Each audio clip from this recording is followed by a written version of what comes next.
with the Niswonger Foundation, learning about a lot of the different programs. The one we're going to learn about right now is actually celebrating a 10th anniversary. It is the NiswongerCARE program. It is an acronym. Here to tell us more about it, we have Denise Arnold and Anita Kilbourne-Greer joining us.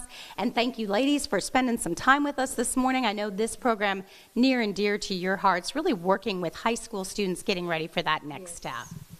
Thank you for being here. This work is so exciting, and we're so glad that we could be here for the last 10 years to help students. We actually have NiswongerCARE advisors. We're near peer models, so they've recently graduated with their bachelor's degree. We have 21 of those this year, and they're in 24 different high schools. The majority of them are full-time in that school, embedded in the school counseling program.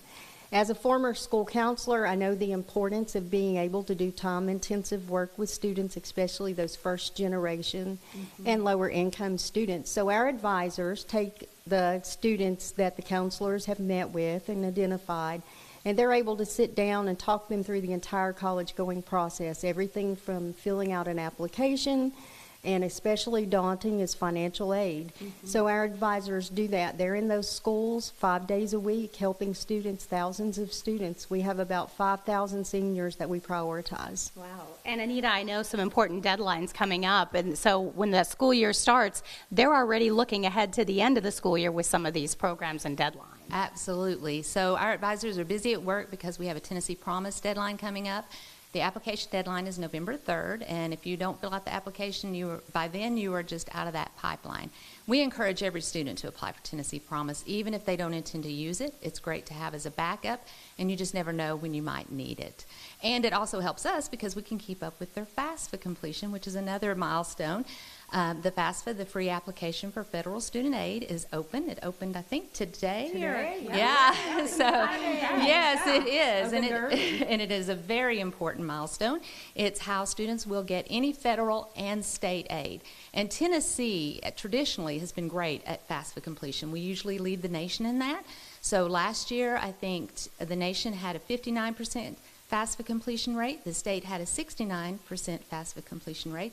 And NiswongerCARE had a 75% FAFSA completion rate. So our advisors are very busy doing that, and that translates into millions of federal money. Yeah, that's so important for families. And then you also have one, a direct. Tell me a little bit about this new program. Okay.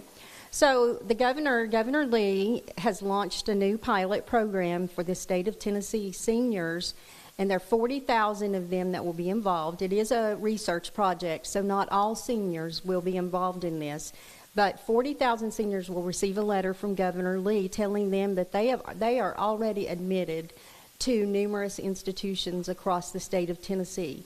No application fee. They will receive a letter, a QR code, and when they click on that, it's individually made for them, and they will just accept that position.